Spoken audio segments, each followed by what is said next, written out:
Well, then to start off, obviously, I'm Courtney LeBlanc, and this is Lauren Bees, and we are from Women of PR, doing interviews with really influential women throughout the marketing and PR field. And we just wanted for you to tell us a little bit about your company and kind of what excites you about what you do. Okay, well, I'm Amy Campbell, and my company is HTMelle, HTMelle, and it is exactly what it sounds like, which is we do all things digital, all things web. We are about 10 years this year, and we rebranded to HTMelle last year, so that part of it is new for us, but about 10 years in the Web 2.0 world. And then what excites us, or me in particular, is, I mean, this is where it's at. I think, this is, it must be the most rapidly evolving field of communications is data and work on the web and the integration of all the pieces. So I love being on the forefront of that. It's definitely an exciting new era. Oh, absolutely. Yeah, I mean, there's something new every day. So it's the kind of industry where you really have to stay on top of everything that's happening every day, as opposed to, say, oh, I don't know, anthropology. Right. To give you a stark contrast. Okay, and then what is your company's unique perspective?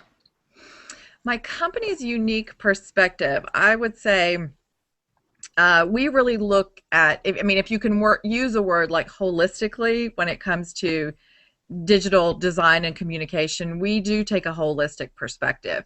It is not about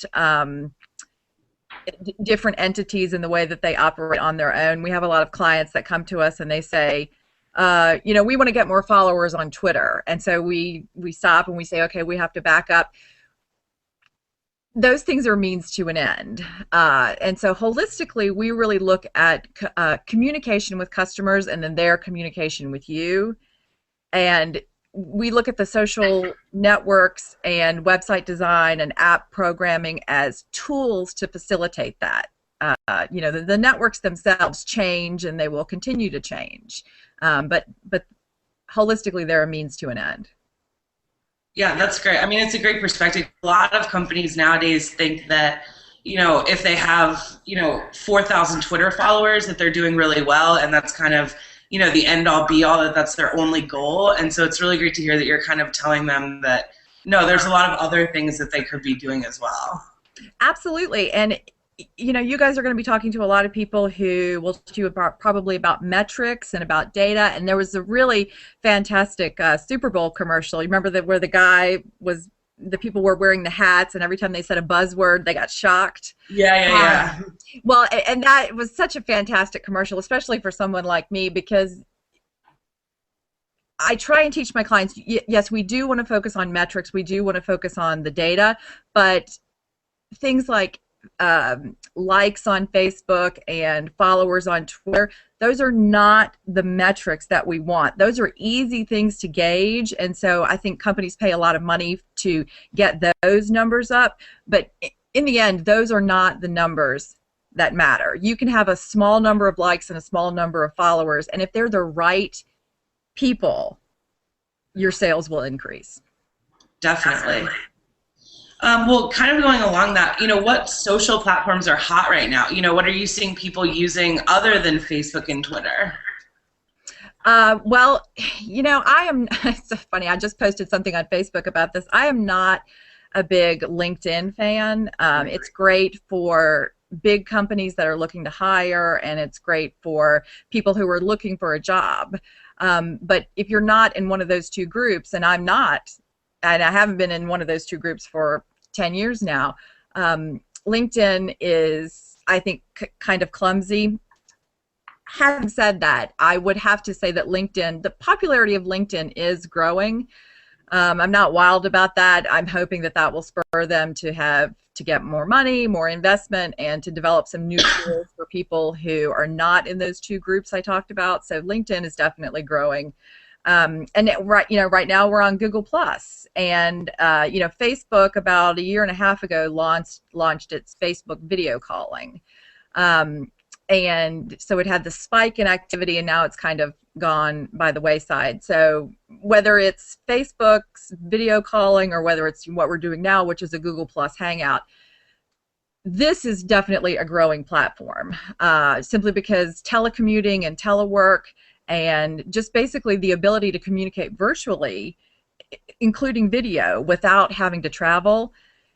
This is probably one of, a handful of things that I see that will save companies money and be huge over the next few years. Right. I mean, do you kind of see people working more virtually in the future and not necessarily having that concrete office that they go to? Oh, absolutely. Absolutely. And, I will say I actually moved from Northern Virginia to Central Virginia about a year and a half ago. And most of my clients, it affected them not at all, simply because I never went to their office. They never went to my office. We always communicated virtually. And so I had a lot of anxiety about, well, if I'm not physically in the same zip code that they are, how will that affect my business? But I have to tell you, it didn't, because I am actually more accessible with tools like this than I were if I were 5 minutes away by car. Right. Also, given the fact that we were in Tyson, so it was never 5 minutes. Yeah, 5 miles away can take you about an hour and a half. So exactly. I get that. I mean, do you find that especially, older business people who aren't really familiar with the technologies, do you find that there's kind of a stigma attached to it? Working virtually, doing things, like social media. I mean, when I worked, in direct marketing before I started my master's, people were, saying, well, direct marketing will never die, advertising will never die, digital really isn't the future, it's kind of a here and now and it'll go away later. Well, so a couple of points there. One is the stigma, yes. I mean, I definitely have clients who their businesses are run by people who are, in their 50s and 60s, and they have been very slow, well, not all, but they were slow to embrace digital technology, mostly because they, I would just say they didn't think it applied to them. Right. And it takes sort of new blood coming in the organization to produce a familiarity with it. As a contractor, as a vendor, as someone they hire, there's only so much that PR and communications people can do to acclimate a team to social media and virtual communication. It really, as people start to add younger members of the workforce to their team, I think you will see this gradual uptick. But I'll give you an example. We just received a request for a proposal from a big company in Northern Virginia, and a company that you would think, okay, well, they've got to be on the social media bandwagon by now. But I would it might as well have been written on a wax tablet, because it was basically they wanted to fax us this list of requirements and have us type up a proposal and send it by mail. And I just thought, oh, I don't even know where to start. I mean, really, I don't even know where to start. I mean, you need us so much. Right. And so that was actually a very recent and kind of awe-inspiring example of how you can be surrounded by technology, but unless someone shows you how to use it in your business, you just think, oh, well, that doesn't apply to me. Definitely. I mean, it's definitely something that I've seen, is that, when people aren't familiar with a certain technology, it's almost like they're nervous about it, and so they just push it off, and they don't want to use it, they don't want to touch it, because it scares them too much. So yeah, and you will find, I mean, it is I think difficult for people who have been in a certain industry for 20 or 30 years to make this wholesale change to how they do business, because you sort of get your, I don't want to make it sound like a bad thing, but people who are sort of veterans of their industry, like they've earned their street cred, Absolutely. And now all of a sudden, you know, we whippersnappers come along and we're like, oh no, I have a much better way to do that. And yeah, it kind of is a better way to do that. But you still have to recognize that it is a means to an end. And so you have to combine industry experience with new tools, and don't make it about tool. Make the tool a means to an end to better do business. Absolutely. Okay, what do you use CRMs? And if you do, you know, which ones do you use or you find are most successful? Now, when you say CRM, customer relationship management, or do you use content management system, a CMS? No, customer relationship management. Okay, so yeah, again, it's about the data and customer relationship management. You know, back in the day, you know, when I was your age, Right. the big thing was Access. It was the Access database. And that was such a huge revolution for companies with big customer lists or campaigns trying to communicate with their potential voters and volunteers and donors. And it's really about relational data. It's about, how do I get a picture of a certain person? I don't just have 10,000 people I want to communicate with. How do I structure that data so that I can easily, you know, see how many of these people have brown hair? How many live in this zip code? How many have 2.2 kids? And so with the ability to use databases on the web, so that's where CRMs come from. So Right. Sugar CRM, let me just back up and say, so I am devoted to open source. I prefer to use open source products whenever possible. And Sugar CRM is an open source free CRM. You know, there are others. I know a lot of people that use High-Rise, the 37 Signals product, and then of course for companies that are that do a lot of direct marketing, something like Salesforce, or Right. having their own custom application built.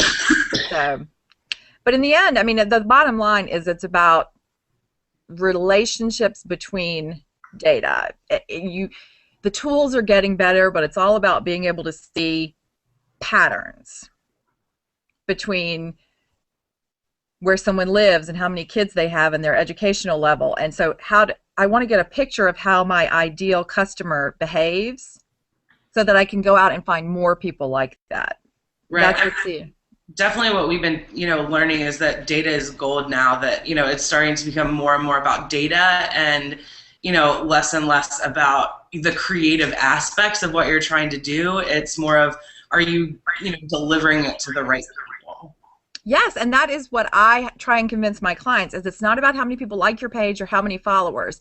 It's about the right people. And until you know the profile of a person who is likely to give you money, it's all just kind of ethereal. Right.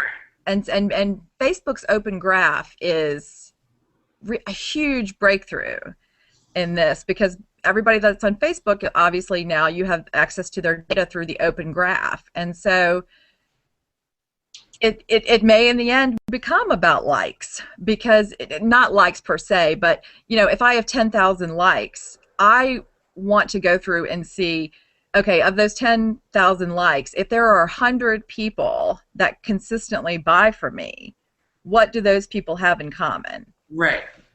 And how can I reach, you know, 100 more people who are just like them? Exactly. That's great. Okay, on your website, you talk about that you guys do media libraries. Can you kind of explain what a media library is, and, you know, if they're accessible to customers, or, you know, what they are?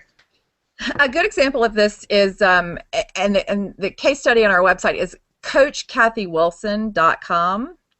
And so Coach Kathy Wilson is a former basketball player who is now a motivational speaker. And so she provides different forms of media to her audience. It is it's print, it's podcast, it's web, it's books, it's downloads, and all of those things are available in her media library that we built for her. Very And cool. so she has recognized that whether it's an individual that hires her or a company, they need different kinds of resources, because people are different kinds of learners. Some people learn by reading, some people learn by participating, some people need a more structured call and response kind of thing.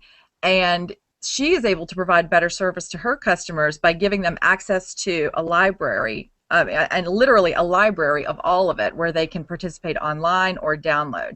And a great deal of, we use her as an example because a great deal of her resources are actually available without being her client. She has a great deal of free resources. So you can go to CoachKathyWilson.com and see her library.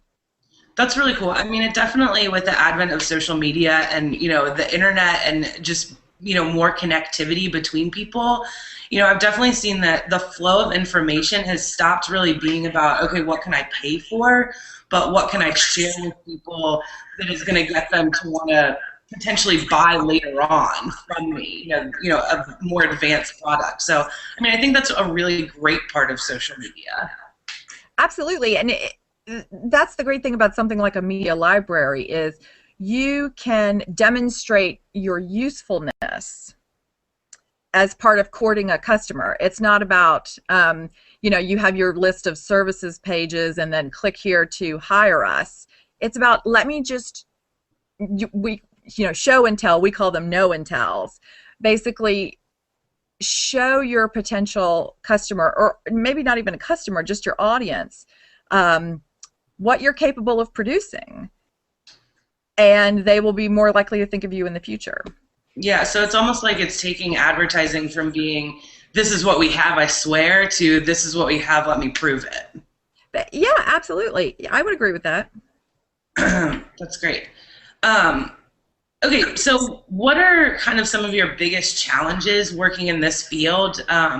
You know, as a woman, or just, you know, in general, what have been some of your biggest challenges that you've seen? I would say my biggest challenge is a client's learning curve. Okay. Because they, how can I generalize this? I have had a lot of experience with clients who want to take shortcuts to success. You know, they want to produce a single campaign that brings in, you know, 100% of the revenue, right, of their goal. And it's getting them to understand that these are human beings. And yes, I mean, once in a blue moon, a fantastic ad campaign will come along and everyone will be like, I must have that. But in the real world, and for most people, you have to build a relationship with a customer, and that takes time. And I think there's a lot of skepticism in the advertising world, like, oh, well, we don't want to do something that takes 6 months or a year. And, you know, luckily I've been doing this long enough that we have some really great examples of people who, if you build slowly, you'll have customers over the long term. And so that's my biggest challenge is acclimating a new client to how much massaging it takes to build a loyal following. Definitely. So you do design as well. What are some tools you use to determine what design will create buzz around the brand? Or how do you create a foundation for their success? Well, every designer has certain styles. And we have done a variety of different campaigns, but the reason that people really come to us and come to me is that, without sounding hopefully not vain, like that sort of like turn of phrase, that clever, quick wit, uptown audience. I call it New Yorker humor. And I mean New Yorker as in like the magazine, not necessarily like resident of, but because actually that sounds like a whole different thing. But and so for me, the clients who tend to come to us tend to be people who want something a little bit edgy. You know, if you are a plumber looking for more customers in your town, I'm not your girl. If you have a new product for women business owners that saves them time and money, I'm absolutely your girl. And so my tools tend to be imagery. I'm, for whatever reason, very good at picking. I think because I tend to take on campaigns where people are marketing to people like me. I have a very good sense of what speaks to me and therefore what will speak to other people like me. So yeah, imagery that evokes a certain response but is kind of offbeat, paired with what you might call like the bob and weave of language, tends to be the formula that usually I can win with. Well, kind of speaking about that, is there any project that you're most proud of that you've worked on that, maybe had the biggest challenges and you overcame them, or you're just, really, really proud of them, period, because of how it turned out? Well, two actually. One would be the National Association of Women Business Owners, the Greater DC chapter. Which I actually now serve on the board of. When I originally started working with them several years ago, their challenge was really the national organization was functioning barely in terms of web. Like they were still very much in the old way of operating things, mail and telephone. And the Greater DC chapter really wanted to take a leap forward and make their website an online community. And so what I produced for them, which has since been replicated by a lot of other chapters, is an online member directory where members can communicate with each other and potential customers can communicate with them. So you can go to nowbogreaterdc.com and check that out. That's a really fantastic app that integrates with all their social media that I'm very proud of. That sounds really cool. And the other one is Studio 11, which is actually it's only been in business for a little over a year now. And their challenge was they were brand new and they had to be able to translate a very unique line of paint over the web. And so if you know anything about web design, you know that, so there are 8 gabillion colors in the real world, but there are only 256 that show up well on the web. And so how do you translate the intensity and the quality of this line of paint that people go gaga over into something that can be sold on the web? And so that's a whole long story, but if you go to studio11lynchburg.com, you'll see we actually, all of the stuff that we created, it's a lot of advanced color matching, taking into account like different screen resolutions, and we have a menu of colors, and then each color has its own section with different color variations. It was very challenging and took a long time, but it is gorgeous. God, that sounds like a lot of work. Yeah, it was, and it was totally worth it. Yeah, it sounds like it. All right, well, kind of moving in a different direction then, what are some suggestions for women trying to get into your field or, marketing, digital online in general?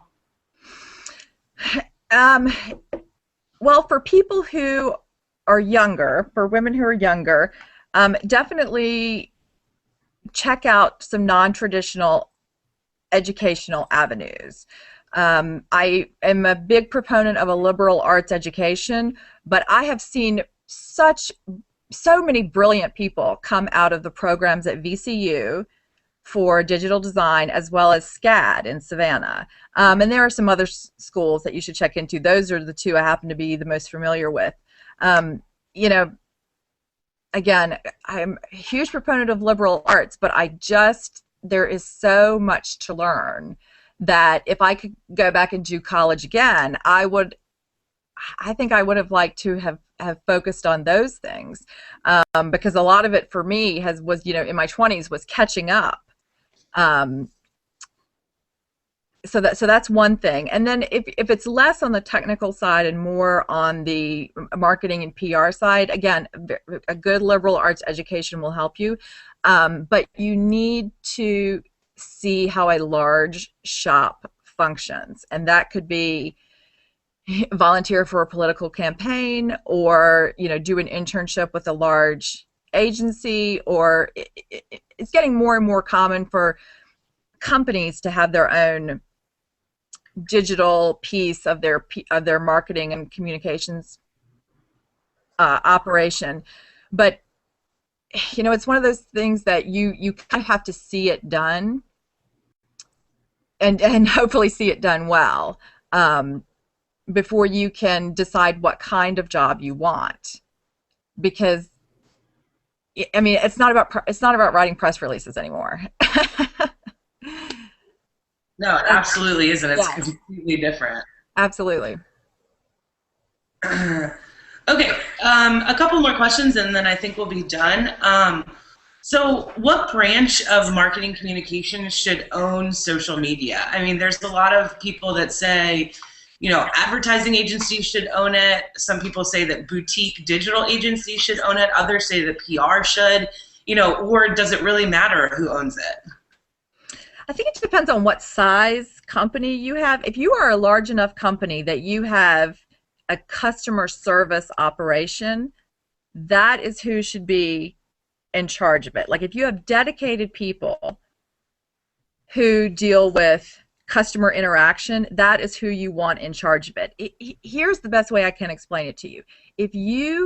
If your company has your PR person in charge of social media, you are having a one-way conversation, because that's really what PR is about. It is about, here's our message, I'm going to put it out there. And companies that are large enough to have some sort of customer relations, sometimes it's called like vice president for like community involvement. Those companies are starting to recognize that it is a two-way conversation. And so that's who I would say should own it. Definitely. Okay, and who is your biggest idol, or maybe role model, in getting into this industry, and why? Getting into this industry, gosh,